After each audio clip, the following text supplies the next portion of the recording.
Assalamualaikum warahmatullahi wabarakatuh. Selamat pagi anak-anakku semua. Mudah-mudahan anak-anakku yang berada di rumah sekarang sehat walafiat. Amin ya Allah ya rabbal alamin. Oke, untuk pertemuan kali ini kita akan membahas tentang kurban. Nah, tujuannya agar kalian itu tahu ataupun paham ketentuan kurban, kemudian waktunya kapan, kemudian sunnah-sunnah dalam kurban itu apa saja, serta hikmah kurban itu apa. Nah, untuk yang pertama, pengertian kurban. Nah, kurban itu berasal dari bahasa Arab, ya, yaitu koroba yang artinya dekat. Itu secara bahasa. Nah, secara istilah kurban ialah penyembelihan binatang tertentu pada hari raya Idul Adha atau 11, 12, 13 Zulhijjah yang biasa dikenal dengan hari tasyrik, guna untuk mendekatkan diri kepada Allah sebagai ungkapan rasa syukur kita terhadap Allah Subhanahu wa taala. Nah, kemudian hukum kurban itu apa? Hukum kurban itu sunnah muakkad. Firman Allah dalam surat Al-Kautsar ayat 1-3, A'udzubillahi minasyaitonirrajim. Inna a'tainakal kautsar fasholli lirabbika wanhar inna sani'aka huwal abtar. Nah, kemudian kurban, ya, ini sedikit sejarah tentang kurban, ya. Jadi kurban itu awal mulanya pada zaman Nabi Ibrahim alaihissalam. Nah, beliau itu bermimpi diperintah oleh Allah untuk menyembelih anaknya, yaitu Nabi Ismail. Nah, karena keimanannya, karena keteguhan imannya Nabi Ibrahim, akhirnya Nabi Ibrahim itu menyembelih anaknya, yaitu Nabi Ismail. Ya, tetapi atas izin Allah, Nabi Ismail itu diganti dengan seekor domba. Nah, dari situlah sejarah awal mula kurban.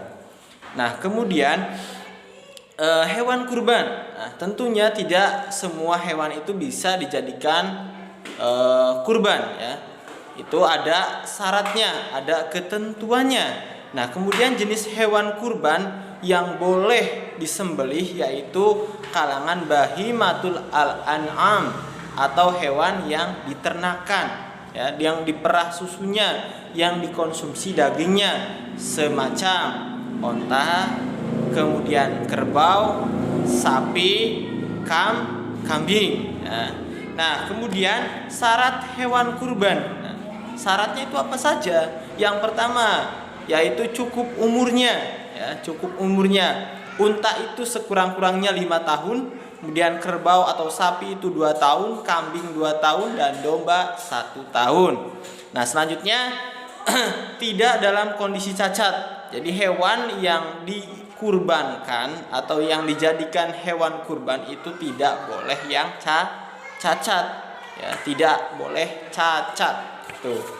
Selanjutnya, waktu pelaksanaan kurban itu sendiri kapan? Ya.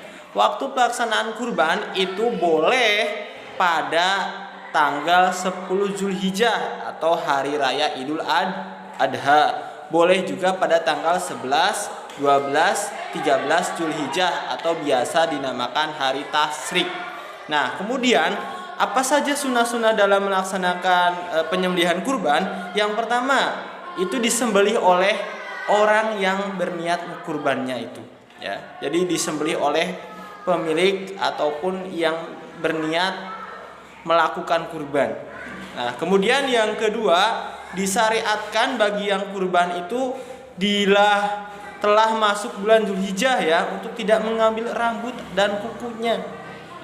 Jadi orang yang berniat untuk berkurban ketika sudah masuk bulan Zulhijjah itu tidak diperkenankan memotong rambut atau kukunya. Kemudian daging yang dibagikan itu dalam kondisi mentah. Nah, itu.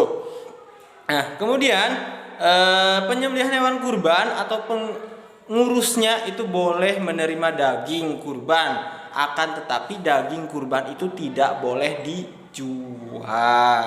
Nah, itu. Nah, kemudian hikmah, sekarang hikmah, ya. Hikmah ibadah kurban. Nah, Yang pertama jelas mendekatkan diri kepada Allah Subhanahu wa taala. Kemudian yang kedua sebagai ibadah sosial. Ya, dengan adanya kurban kita bisa memberi makan orang lain, memberi daging orang lain. Nah, selanjutnya menjalin hubungan kasih sayang sesama manusia. Ya. Kemudian ada juga ikut meningkatkan gizi masyarakat. Nah, itulah hikmah dari kurban. Oke, materi yang dapat Bapak sampaikan untuk pertemuan kali ini mungkin cukup ya. Mudah-mudahan bermanfaat. Tetap jaga kesehatan, tetap di rumah ya. Usahakan kalian tetap semangat belajar. Oke, sekian. Assalamualaikum warahmatullahi wabarakatuh.